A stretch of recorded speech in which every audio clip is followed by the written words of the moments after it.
día de hoy.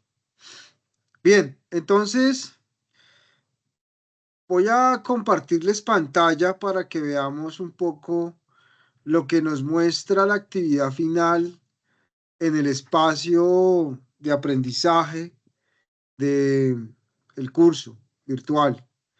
Entonces, me va a permitir compartir pantalla. Por favor, me confirma si están viendo. Sí, señor. Buenas Sí, noches. señor. Buenas noches, sí. Muy bien, muchas gracias. Entonces, les propongo que exploremos un poco la parte final, fase 4. Bueno, ya están en interacción permanente como debe ser. Excelente en cuanto al foro del momento evaluativo, hay que participar. Abramos uno, podamos visualizar. Entonces, ¿en qué consiste la actividad? Pues la actividad final básicamente busca establecer relaciones entre la bioética y los derechos humanos, ¿no? Es un tema que está muy en boga hoy en día. Digamos que una de las temáticas claves de la bioética tiene que ver justamente con el tema de los derechos humanos, ¿no?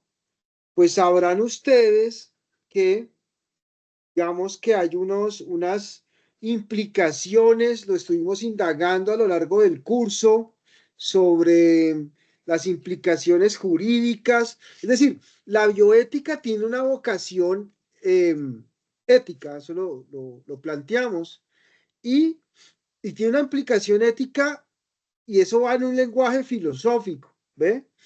Eso va en un lenguaje filosófico. Entonces, por ejemplo, en el ejercicio que ustedes hicieron de analizar desde ciertas categorías y criterios bioéticos, temas como el aborto, temas como las mujeres que eran usadas como incubadoras. Sé que la palabra técnica es otra cosa. La voy a buscar aquí en mi manual de bioética. Ya uno tiene que tener un manual de bioética porque los conceptos son muy precisos y uno no puede equivocarse en esa parte. Sobre todo si uno va a ser parte de un comité de bioética. Ustedes saben que ese es un campo de trabajo muy interesante que tiene un filósofo o una filósofa, integrar comunidades o grupos de ética o de bioética en hospitales, en, en centros psiquiátricos, sobre todo en instituciones donde hay una atención médica de seres humanos, ¿no? Entonces, claramente, esa práctica, ¿no? De, por ejemplo, la asistencia al paciente terminal, ¿no? Interesante. La muerte encefálica o la muerte cerebral tiene unas implicaciones éticas. Yo no sé si ustedes sabían eso. El tema del consentimiento informado y la asistencia pediátrica, eso es todo un debate de si los niños tienen o tienen derecho a ser consultados o informados sobre ciertos procedimientos médicos que pueden ocurrir sobre sus cuerpos, ¿no? El consentimiento informado a enfermos mentales. Es decir, hay una cantidad de elementos eh, en donde uno encuentra la bioética, el tema del género, por ejemplo, que fue un asunto que abordamos con el asunto del aborto, justamente. Entonces, vean ustedes que la bioética tiene unas relaciones claras con el elemento jurídico, ¿ve? Y en ese sentido, claro, establecemos los vínculos con los derechos humanos, ¿no? Eh, y los derechos humanos claramente, como plantean los teóricos de la ética del discurso, para usar un referente, no sé si ustedes conocen esa apuesta teórica de la ética del discurso en habla hispana, digamos que la representante numeraria de esta teoría es Adela Cortina, que recomiendo mucho que ustedes puedan leer Adela Cortina. Ella es la fundadora inclusive de una organización que se llama EDNOR, si no estoy mal, que es una organización de ética que comisiona, que dictamina, que evalúa, que forma. Muy interesante esa organización. liderada, creada por Adela Cortina. Y bueno, ella tiene un planteamiento muy interesante sobre la ética como un discurso. O sea, la ética es un discurso y hay una ética del discurso. Claramente, esto tiene conexión con la segunda generación de los autores de la Escuela de Frankfurt, particularmente de Jürgen Habermas y Caro Toapel. Palabras más, palabras menos que plantea la ética del discurso, y esto tiene conexión claramente con los derechos humanos. La ética del discurso plantea de que la construcción normativa, el lenguaje de la ética, es un lenguaje descriptivo porque nosotros todo el tiempo estamos de alguna manera haciendo valoraciones alrededor del bien y del mal, ¿no? Alrededor de lo justo y de lo injusto, alrededor de la beneficencia o la maleficencia, alrededor de la autonomía o la heteronomía. Entonces, el lenguaje ético está cargado de conceptos que valoran, que determinan, que describen. Pero no solamente se queda ahí el discurso de la ética, también es un saber prescriptivo, o sea, es un saber del límite, ¿no? Y esto pues lo sabemos claramente a la luz de un gran filósofo moderno como Immanuel Kant y su teoría del imperativo categórico, ¿no? Desde Kant sabemos que el saber o la racionalidad práctica es profundamente normativa, o sea, es profundamente prescriptiva, es decir, palabras más, palabras menos. La ética es un saber que dice sí y dice no, ¿no? Entonces, en ese sentido decimos que la ética es un saber que prescribe normas, ¿no? Entonces, por eso planteamos esta relación entre la ética y los derechos humanos, ¿ve? Porque si la ética es un saber prescriptivo y descriptivo, eh, claramente hay unos criterios universales, llama la ética del discurso, hay unos universales que son propiamente los que se expresan en los derechos humanos. Por ejemplo, el derecho, el respetar la vida, ¿no? El respeto a la vida, el derecho a la vida, mejor dicho. Ese es un criterio ético universal, ¿no? Que aplica aquí y en Cafarnaú. No hay excepciones, ¿no? O sea, no se puede acabar con la vida de un ser humano ni por eh, condición racial, ni por ideología, ni por preferencia religiosa, ni por opción sexual. Entonces, el lenguaje ético deriva en unas reglas universales que son derechos humanos. Entonces, la relación entre la bioética y los derechos humanos es condición necesaria, ¿no? Y claro, hay unos temas delicadísimos. Por ejemplo, en el foro se les está planteando, pensemos el asunto de la eugenesia, ¿no? Pues la eugenesia, como ustedes muy bien saben, es la técnica médica que, digamos que permite de alguna manera seleccionar genes, ¿no? Permite de alguna manera segmentar población, permite de alguna manera crear una especie de apartheid o separación entre superiores e inferiores. O sea, la eugenesia fue una práctica médica propia de los tiempos contemporáneos y que sigue teniendo presencia, sigue siendo una práctica que digamos que no ha claudicado, a pesar de que fue usada, por ejemplo, por los nazis para hacer experimentos con los niños judíos. Por ejemplo, la esposa de Adolf Hitler, Eva Braun, era científica y tenía en encargo hacer experimentos entre la comparación, estableciendo distinciones genéticas entre judíos y europeos de raza blanca. Entonces Eva Braun tenía unos centros eh, donde albergaba unos niños y los niños eran estudiados, los niños eran judíos y niños de Europa, niños polacos, austriacos, alemanes, con esos niños experimentaron, ¿no? Y un poco la finalidad de esos experimentos eugenésicos era determinar cuál era el patrón genético de la raza aria y por qué la raza aria era superior a la raza judía, ¿ve? Entonces la eugenesia como práctica médica, digamos que tiene unas implicaciones en el ámbito normativo de los derechos humanos. Por eso hay que abordarlo en la conexión entre la bioética y los derechos humanos, la eugenesia. La biotecnología también, ¿no? La degradación ambiental. Entonces, hay una desigualdad, que es un patrón también de orden ético, jurídico, político, que debe ser analizado. Entonces, vean ustedes que ese era el ejercicio que nos planteaba el espacio del foro. Y bueno, ya tendremos acá unas aportaciones importantes, muy bien, que estén participando. Recordemos que este es un espacio fundamental de aprendizaje.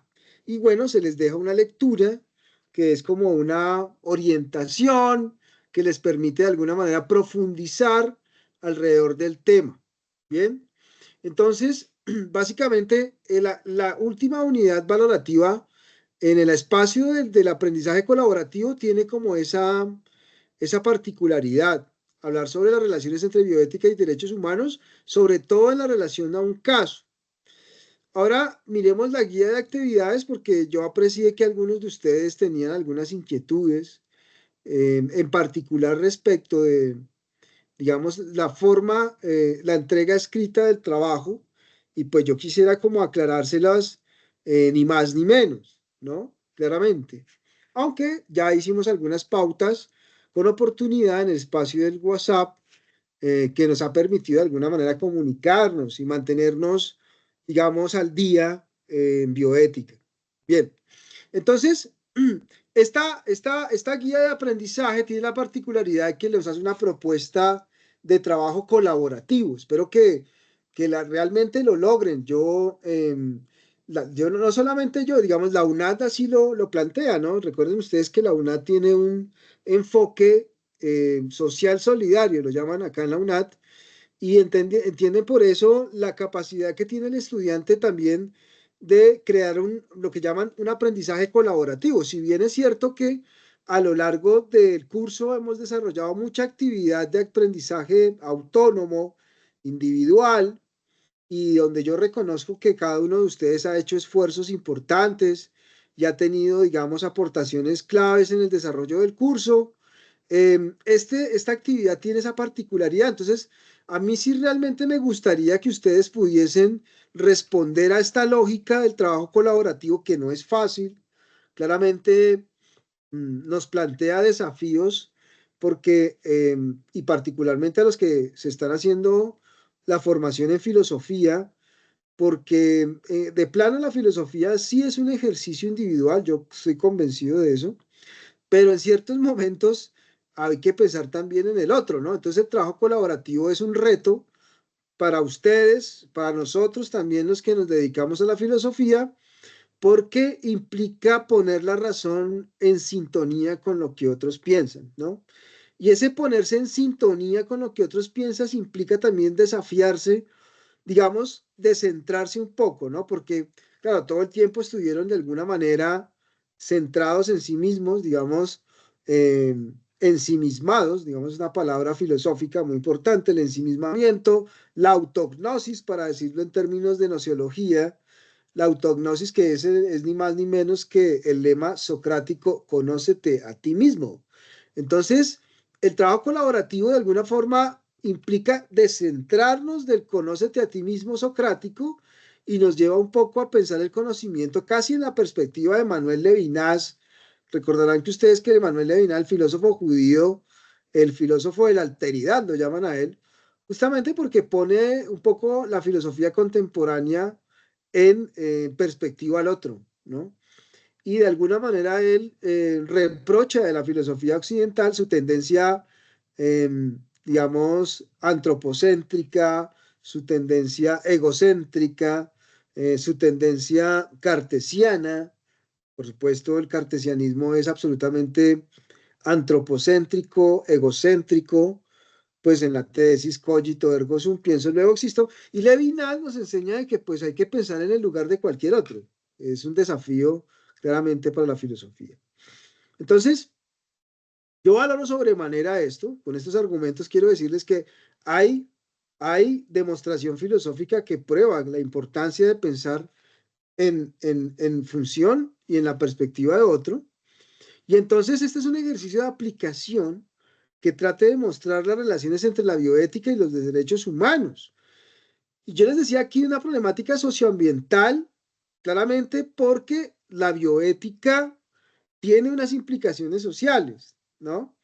Eh, y hay unos temas que se proponen, como la biotecnología y los derechos humanos, la ética comunicativa y la bioética, el feminismo y las técnicas de reproducción asistida y terapias génicas, eutanasia y clonación humana. Es decir, estos son los casos, ¿ve? Creo que yo les he venido insistiendo mucho en el tema de la casuística, básicamente porque la bioética es una ética aplicada, ¿ve? Entonces, la bioética, al ser una ética aplicada, pues debe asumir, digamos, directamente la responsabilidad de hacer análisis éticos y bioéticos, y yo diría que políticos y hasta jurídicos, porque recordemos que aquí ya estamos haciendo la relación con los derechos humanos, alrededor de estos temitas, ¿no? El feminismo, la reproducción asistida, lo que ustedes inclusive expusieron sobre, por ejemplo, el aborto, eh, el alquiler de vientres, ¿no? Mm, la basura electrónica. Entonces, esos fueron algunos de los temas que ustedes compartieron y eso hace parte de la casuística de la bioética. Y por eso la bioética es un saber aplicado. Entonces es muy importante que en este momento valorativo ustedes puedan dimensionar, claro, la bioética tiene un aterrizaje en el mundo aplicativo y en el mundo de la praxis y que no podemos desatender, sino que al contrario tenemos que profundizar ahí, investigar ahí. Bien, entonces esa es la razón de ser de por qué se está pensando esto en términos colaborativos y prestando la atención al sentido, digamos, de la aplicación de la bioética. Eh, en este ejercicio yo les he recomendado una bibliografía que es la de Marcos del Cano, que afortunadamente la tenemos en la biblioteca de la UNAD virtual. Podemos leer ese documento allí y allí les recomiendo unos capítulos que son los capítulos 1, 2, 3, 5, 8, 9 y 10. Ahí, en esos capítulos, ustedes van a encontrar las temáticas de la biotecnología, cómo la bioética se conecta con temas de biotecnología, ética comunicativa, feminismo y reproducción asistida, terapias génicas, eutanasia o clonación humana, ¿no? Y claro, entonces la idea del apoyo bibliográfico, como es costumbre y como es rigor en la filosofía, es darnos guía, darnos orientación, ofrecernos los argumentos, los conceptos. Y Marcos del Cano, considero que en esta referencia bibliográfica les ayuda bastante y les sintetiza de una forma muy eh, precisa el ejercicio. Y yo sé que con esa bibliografía ustedes pueden tener éxito. Claro, si ustedes encuentran otras, bienvenidas sea, claramente. Ustedes ya están entrenados en el autoaprendizaje y saben que a través del autoaprendizaje uno puede profundizar, uno puede descubrir nuevas fuentes y eso hace parte también del ejercicio, digamos, académico, del ejercicio sobre todo investigativo, porque ustedes pues digamos que ya en el nivel de formación, en el pregrado de filosofía, pues ya tienen unas destrezas propias de la investigación. Y una de esas destrezas es descubrir fuentes bibliográficas, además de las que uno le sugiere. Claramente, las sugerencias de las guías de aprendizaje son eso, ¿no? Propuestas, son alternativas, pero en su proceso autónomo usted también puede descubrir diferentes y me puede decir, hey, ya encontré un texto de Adela Cortina extraordinario, vamos a usarlo, perfecto, porque Adela Cortina es una filósofa reconocida y tiene unos aportes muy, muy, muy pedagógicos. Una filósofa que a mí me gusta mucho porque ella es muy, muy pedagógica, muy clara, muy comunicativa y eso es importante, sobre todo en estos temas que pueden parecer oscuros y enredados, pero la virtud del filósofo, la filósofa es desenredar y esclarecer, ¿no? Bien, entonces ahí tienen ustedes el ejercicio, se les describe muy bien, tal cual, tal, ¿no? Algunos me decían que tenían la confusión si había que presentar el documento siguiendo esta formalidad, lo pueden hacer claramente, pero el documento guía también les advierte sobre el tema de la ficha de lectura. Y si ya se sienten familiarizados con la ficha de lectura, ya saben lo que hay que hacer, pues ni más faltaba, lo pueden presentar también de ese modo, porque en últimas también hemos realizado nuestros análisis En ese recurso yo considero que ese recurso es absolutamente válido porque también los ejercita en el análisis formal de los textos, a aprender a identificar una tesis, una hipótesis, aprender a identificar un cuerpo argumentativo, formular preguntas, crear una apuesta hermenéutica, todo eso también es válido en el ejercicio de la escritura y en la formalidad también lo aceptamos y lo consideramos absolutamente pertinente. Bien, entonces me gustaría ahora escucharlos si tienen ustedes alguna inquietud, duda de orden técnico, de orden procedimental. Sé que mañana tienen que hacer la entrega, mañana 7 de agosto, día de la batalla de Boyacá. Entonces, eh, pues primero felicitarlos porque si han llegado hasta la batalla de Boyacá ya es mucho decir.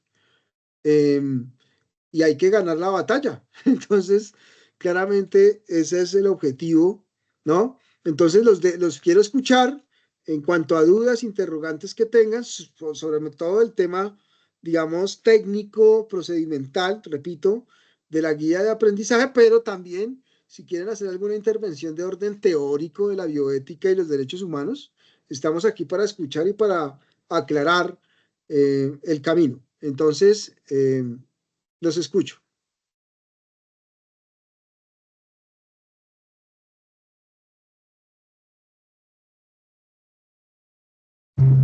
Profe, buenas noches, compañera, compañeros, buenas noches. Como pueden escuchar, tengo un ruido de fondo espantoso porque vivo en un barrio súper bulloso y justo el vecino le dio por poner el equipo a todo volumen, entonces se me imposibilita conversar porque además tengo que casi que gritar para que creo que ustedes alcancen a escuchar. Lamento no hacer la participación como quisiera porque quisiera así hablar mucho, pero pues en estas condiciones me es imposible. Vale, Jenny, entendemos la situación y bueno, la idea es que puedas de alguna manera resolver el asunto de la mejor manera, sobre todo prestar atención a la parte colaborativa. Entonces, bien. Sandra tiene la mano levantada, adelante. Sí, profesor, buenas noches. Básicamente, bueno, en principio quería compartirle que como yo había iniciado con el tema de la gestación subrogada y pues gratamente me la encontré como una de las opciones acá dentro de la guía, pues yo voy a seguir por ese camino para redondear más el tema, complementarlo con otra bibliografía que yo tenía, pero me encuentro con una inquietud y es en cuanto a definir la ubicación geográfica.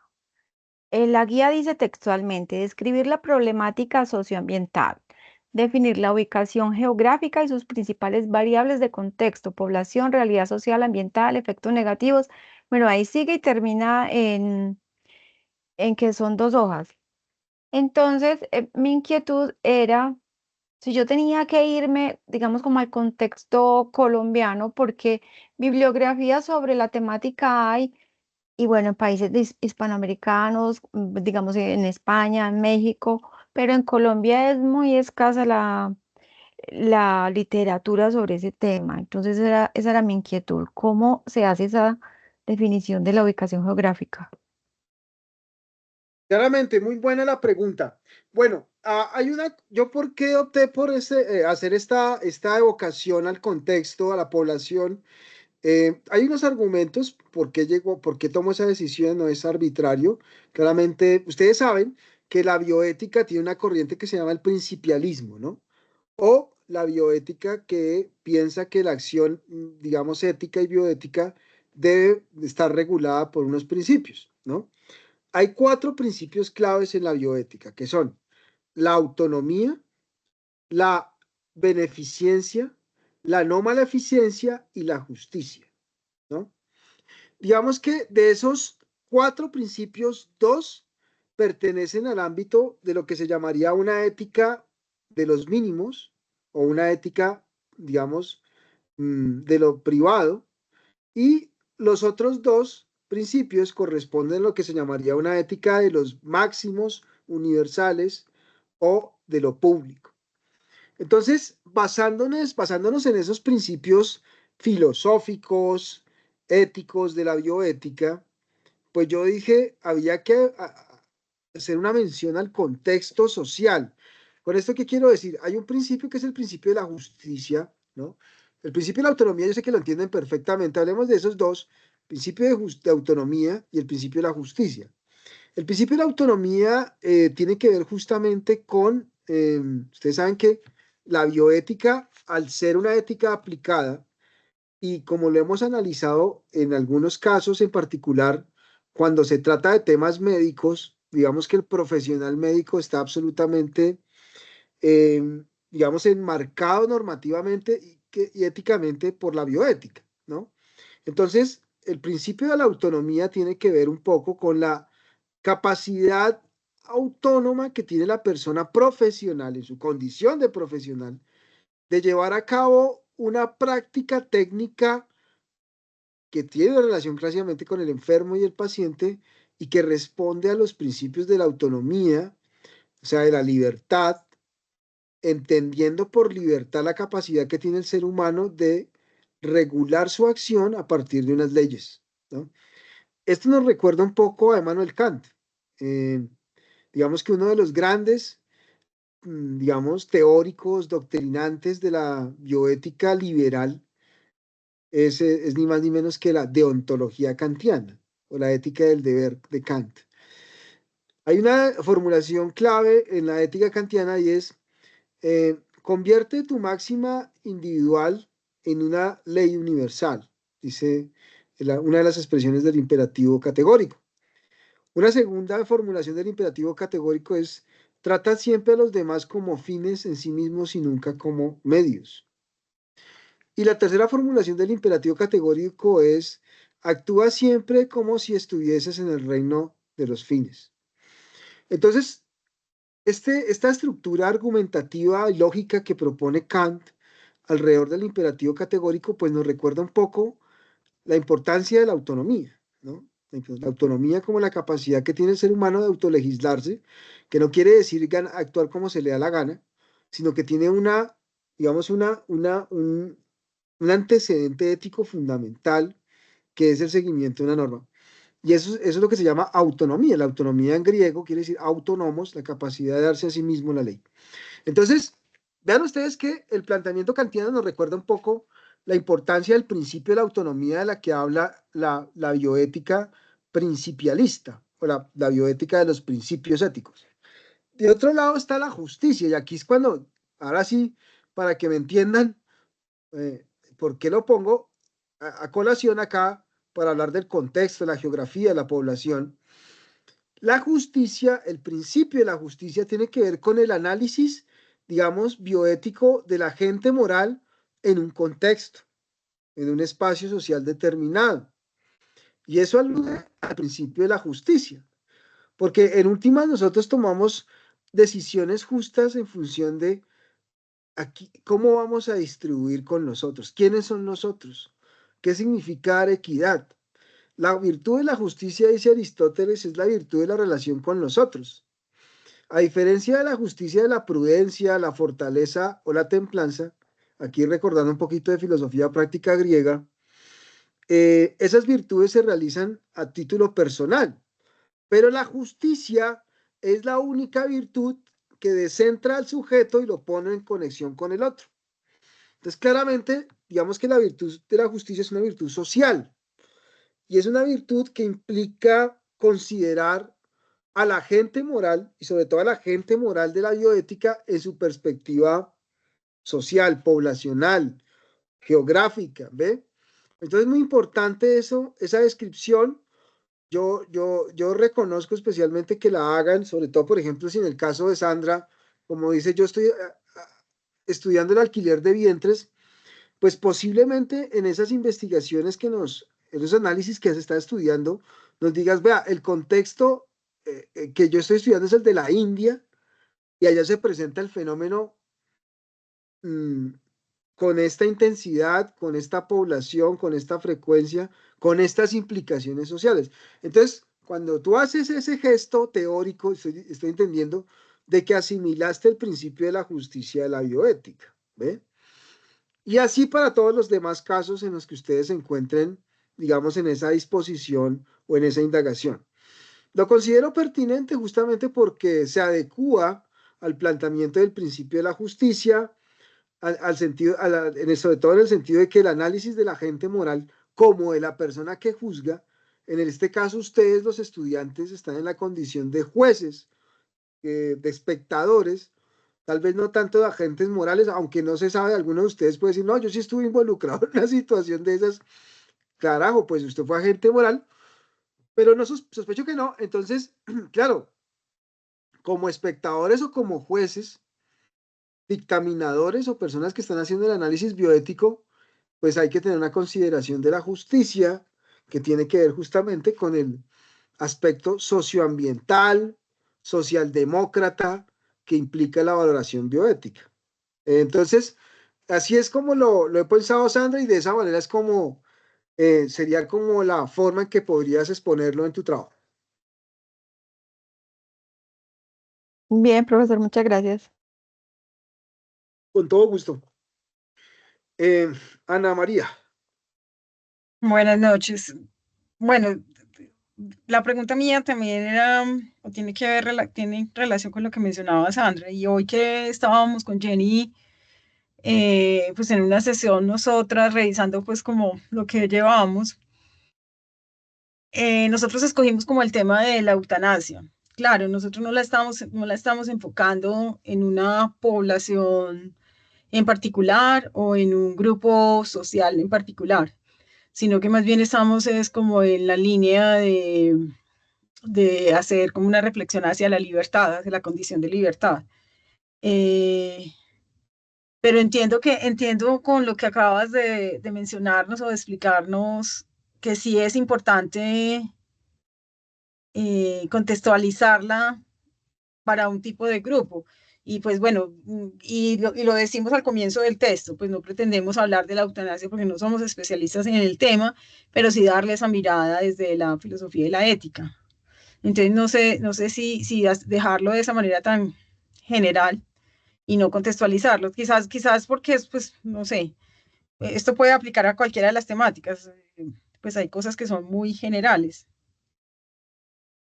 o que no. Sí, sí, muy bien. Claro, yo entiendo claramente lo que tú dices y me parece que hicieron bien. Hay que resolver teóricamente con astucia y habilidad. Eso hace parte de la reflexión ética y por eso les mencioné a ustedes la ética del discurso. De hecho, lo que acabas de hacer es una práctica argumentativa que sería justamente el ejercicio de la generalización filosófica. Yo estoy absolutamente de acuerdo que se proceda, aunque los análisis de eutanasia, claro, yo te podría decir, pero mira, y en esto, y en esto puede ser muy humiano, muy lockeano, muy empirista, pero te podría decir, claramente hay que tener cuidado porque la práctica de la eutanasia en un contexto como el colombiano, debe tener unas especificidades sociales muy particulares a la que se practica, no sé, en un país, digamos, sin tanta, de pronto, intervención religiosa.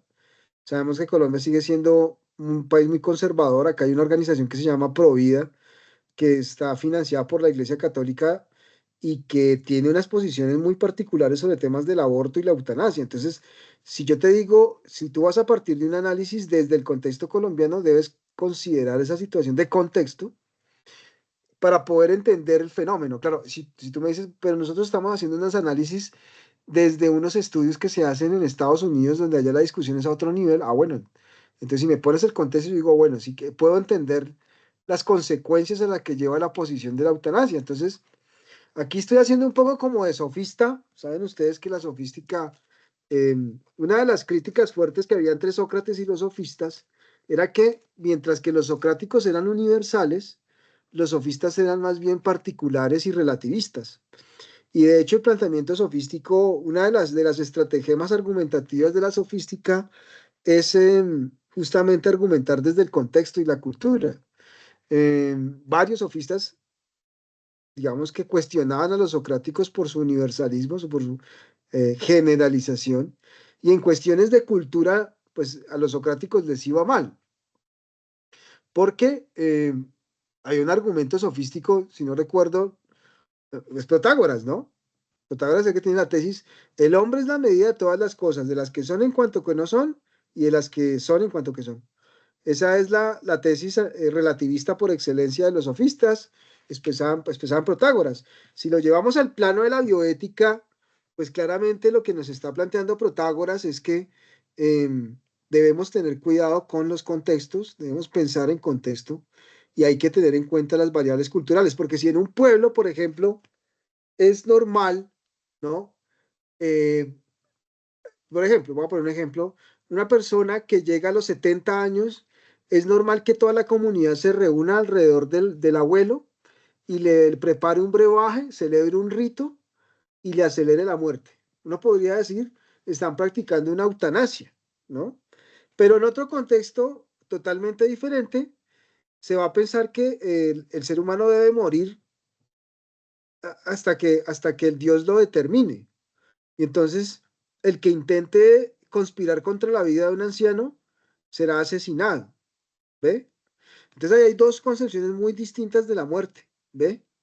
Y en ese sentido, pues, prima la posición relativista, la posición sofística, frente a la posición socrática, que sería una posición mucho más universal, una posición que prescinde inclusive de las particularidades.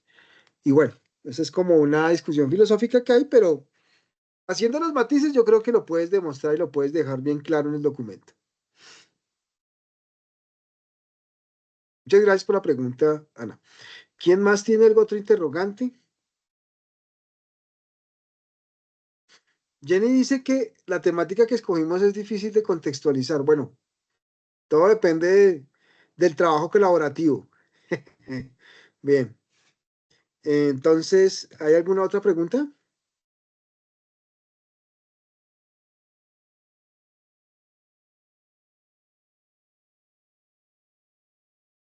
Bien.